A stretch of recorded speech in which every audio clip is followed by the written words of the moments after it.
start there. And I'm going to start with, can I start first on this? Absolutely. You never start first on anything, so please. So one of my storylines that I've been thinking, there's a few, but one that I'm very curious about is going to be David Rittich. This is a guy that came in expected last year to be the number one goalie. He had a tough year. He's basically, what's the word I'm looking for? He's kind of in no man's land here, as he's in the final year of his contract. They signed Jacob Markstrom to the 6x6 deal. What is David Rittich going to look like in training camp? I think is going to be one of the big stories. And I think this is going to be a really important story because Markstrom has been hurt the last 2 years. So you are going to need David Rittich at some point in time. I'm not saying Markstrom gets hurt, but I mean, it's pretty obvious we're going to need 2 goaltenders. Everybody needs 2 goaltenders through this 56-game run, especially when you're playing baseball series. You're going to want to switch that up. So one of my key storylines I'm interested in is David Rittich. Yeah, I think the split this year, I think ideally going into it with, the not really knowing what injury is going to pop up and who's going to play better. But I think what they're looking for is probably a 60-40 split between Markstrom getting 60 and Rittich getting 40. And Rittich he's a pretty competitive guy. I know that he'll come in and wanting to solidify himself as the number one, even though Markstrom has played the way that he's played and he's getting paid $6 million a year. He will want to push Markstrom, and having that relationship is good for goalies. Making sure that they are not essentially looking over their shoulder, but understanding that there's another goalie there who wants to step in the net and solidify themselves as that number one goalie. And it could be very similar to when Mike Smith was here, where they wanted that too, and they just pushed each other. So that's a good storyline, Kev, and I think that Rittich will be. He better be shot out of a cannon if he wants to have any shot here to make sure that he could get another contract. It is contract year, like you said too, and that's a massive pushing point here for any player who, especially in this environment, as far as a flat cap for the next couple of years, he needs to solidify himself as an NHLer, and he is an NHLer in my mind. It's just how much you're going to get paid going forward, and if it's going to be with the Flames. Yeah, if it is a 60-40 split, that's still 20 games, 20 plus 22 games for David Rittich, and that can make or break a season in a 56-game season. So yeah, they definitely need him to be on his game, especially to start, because if you can find a way to split the games pretty evenly to start the season, and then give the bulk leading up to hopefully a playoff run for the Flames that they're thinking hopefully a playoff run, then you're going to and give the bulk of the load to Markstrom to get him more into the routine, then that would make a lot of sense. So for me, he needs to be on his game from Monday when they're probably on the ice for the first time. Devin, do you have a storyline in mind? It seems like the top 9 are pretty much set as of right now. I'm as far as that goes, I'm curious on whether or not they're going to push Lindholm to center, and where everybody else is going to slot after that. I don't see Monahan and Gaudreau being split up, especially within a 56-game season.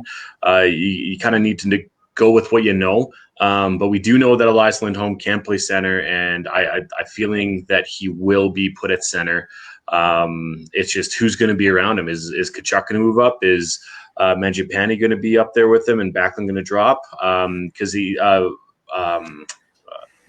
coach said that he is wanting Sam Bennett at center, Jeff Ward. So where does that put Derek Ryan?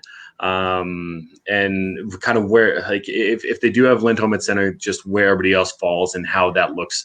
And yeah, I as far as the forwards go, that's kind of what I'm curious about. The fourth line, quote unquote, the newcomers. We have Joachim Nordstrom and Dominic Simone. I feel like they'll probably solidify that fourth line spot. And once again, for the top four defense, there's been a lot of talk about where Chris Tanev's going to be. Is he going to be with Mark Giordano? Is he going to be with Noah Hannafin? Is he going to be with Valimaki? I would love to see him with Valimaki, just because the storylines out of Vancouver last year was he played with Quinn Hughes and really helped his development as a defenseman. Was able to be that reliable guy back there, and I feel like his knowledge and his experience will be beneficial with Valimaki than or Hannafin for that matter, because Hannafin, I feel like Hannafin does have another gear to get to if he really wants to solidify himself. Otherwise, I don't see him with anybody else. And also they're also talking about Connor Mackey. He was when the relaunch happened of the NHL, they talked about him a lot, and I haven't seen him play, but it seems like they're pretty high on him. I'm kind of curious to see where he lines up as well. Yeah, for me, the storylines are Elias Lindholm, whether they play him at center or they keep him on the right wing, because that right wing, right shot right wingers are the Flames are a little thin on. They're very left shot heavy up front.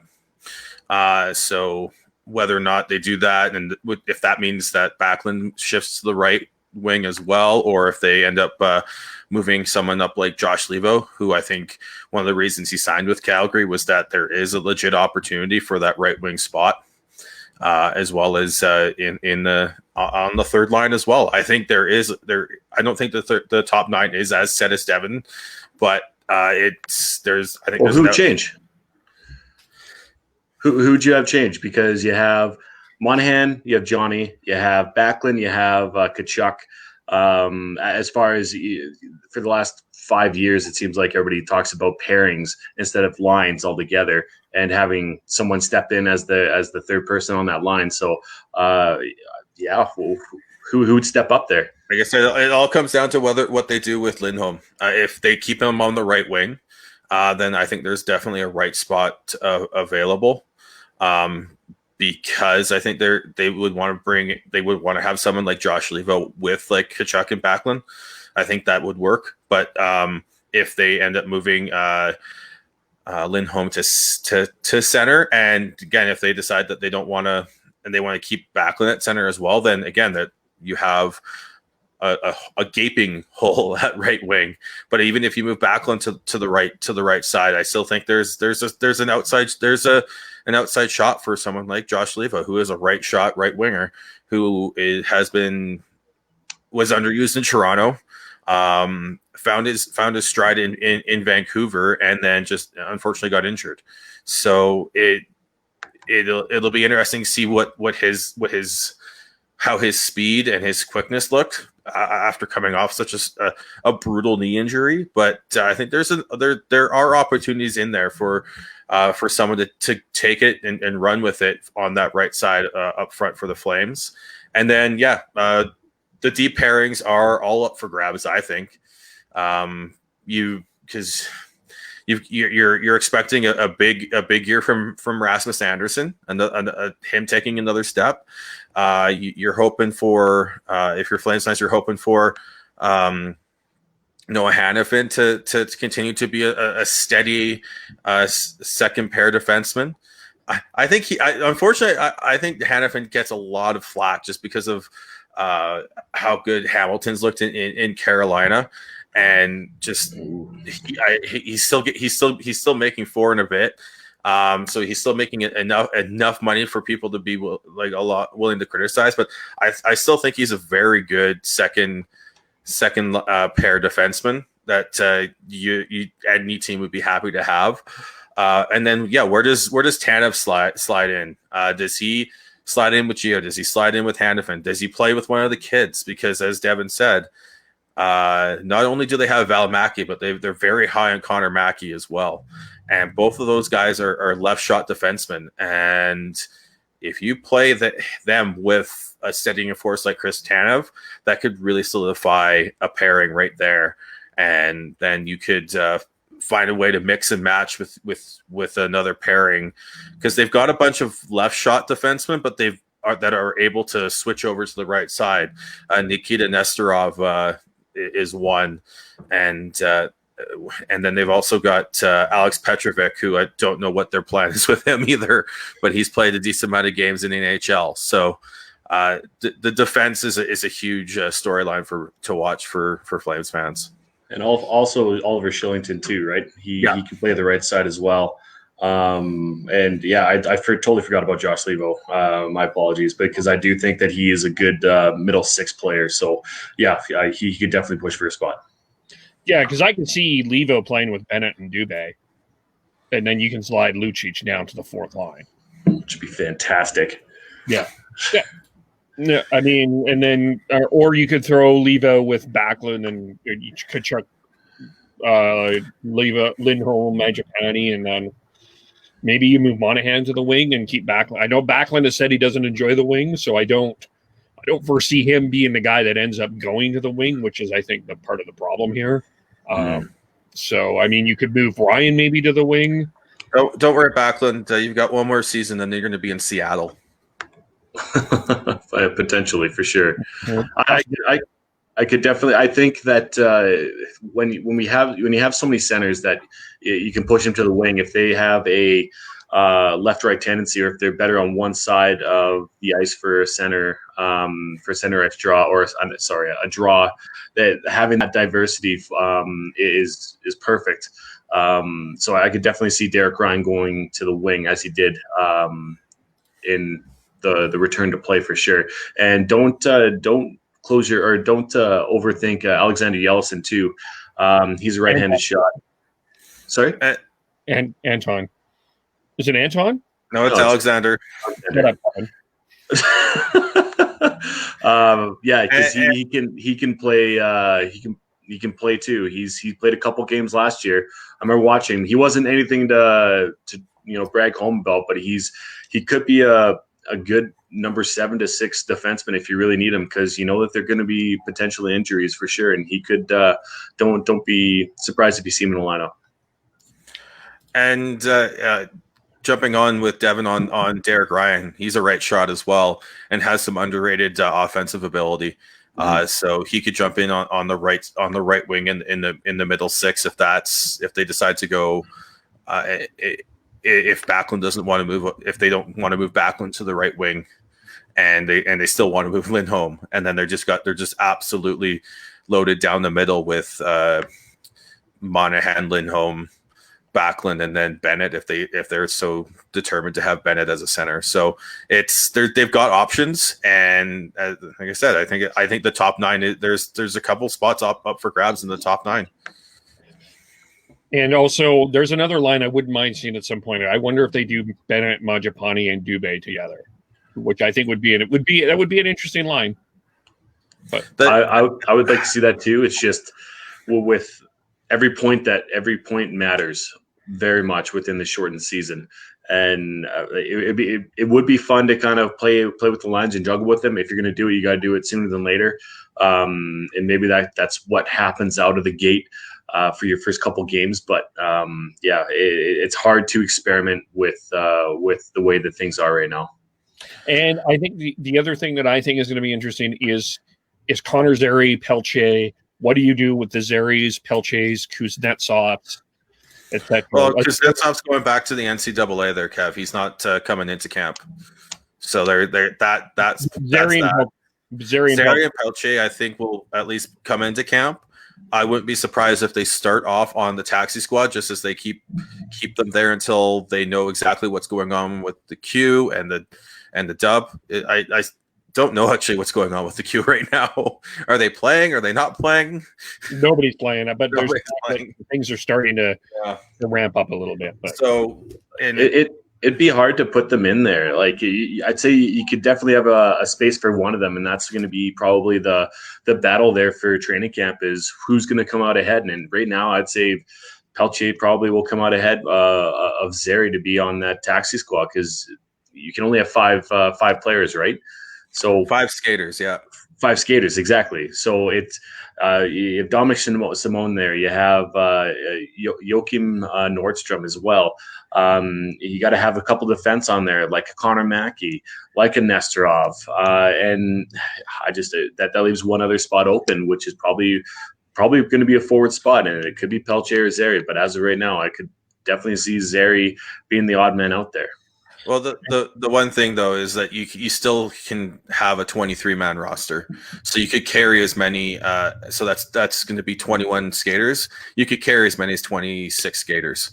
So there is still room for both of them, at least to start. And the Flames, it looks like the Flames have the cap space to be able to carry a full, at least close to a full 23-man roster to start the season. So they may. I could see them potentially having the spots for them, but there's also the thought. There's also some of the AHL players that are available. Dmitry Zavgorodny, I think, might put for a spot. Gordon disagrees. No, she hates it. She hates it. Not believe that Dmitry is going to be on like that. No, Matthew Phillips. Like there's going to be a lot of battle for those taxi squad spots. I'm not going to say who's going to make them, but I say that I think the reason one of the reasons they signed Zary was they thought that he has a shot. Yeah. So there's also I hate to say this, but Zach Ronaldo as well has the potential to be up there too. So just as NHL experience goes. There's so much potential there, and there's a lot of storylines, a lot more than I thought there was for sure. Yeah. My one thing that I do want to say about one of the, I usually don't do this, but I am going to do this. One of the dumbest takes that I heard in this offseason with the Markstrom Tanev stuff, and this will blend in when we talk about the Canucks, is the fact that Chris Tanev was no help to Quinn Hughes. That was one of the dumbest takes that I have ever heard. There was a guy that tweeted that Chris Tanev was no help for Quinn Hughes. Who was that? I'm not going to say who it was. No, say who it was. Fuck, I'm not going to say it. I'm not. What? It was a very well-known podcast in Vancouver said that Chris Tanev, Quinn Hughes was carrying Chris Tanev. That is nonsense, and I think that's why I'm really hoping that we see the Tanev Valimaki thing happen. But I suspect we're going to see a lot more Tanev Giordano. Unfortunately, I just pair. There's the Daltman pair, and like anytime that I don't like having an offensive pairing a pairing together. I like having an offensive defenseman with a defensive defenseman that can feed off each other and that can let the offensive defenseman gallop and become that extra forward on that on the rush. And I don't. If that does happen, it happens, but it's not something that I would be very keen on. And I hope that Jeff Ward really takes a look at that and does not do it because, man, talk about the old man defenseman there, the foot speed. Oh dear God. They'll need Canes to get off the ice. Yeah. I would like to see Rash with Giordano and then Tanev with Valimaki and or Hanifin, one of the. I could see potentially Hanifin to jump in there with more than Valimaki, just because I feel like sorry, Sean had said this earlier. I wanted to jump in, but I let him finish what he was saying. I don't think that is a comparison to Dougie Hamilton. I think it has to do with the fact that he has wheels, he's able to skate, and that there is an offensive side to him. It's just it seems like there is more potential there than he is willing to give out. It just seems like there's some hesitation in his game, and I think that's the driving factor behind people criticizing Hanifin and who he is as a defenseman, because I think that there is another level there, and if there isn't, and that's totally fine. He is a solid 3-4 defenseman in this league easily enough. He's still young, and there's still time to grow, but it just Yeah, he jumped in so early with Carolina, and in the season before the Flames traded for him, he had 32 points and 10 goals in 79 games. And since coming to Calgary, he had 33 points, but only 5 goals in the first season. And then last year, he put up 22 points in and 5 goals in 70 games. So, like, I don't know how much more there is there, but it's still a very good. He's still a very solid defenseman that every team would love to have. Yeah, I agree. I think I still think he's got a lot there. Yeah, I think part of it is I don't know if him and Hamonic worked as well as everyone wanted to. As Devin, we'll get Devin back here in a second. But maybe the Tanev pairing works, or the Petrovic, or or someone else too. It might be a bit different too. So we'll see about that.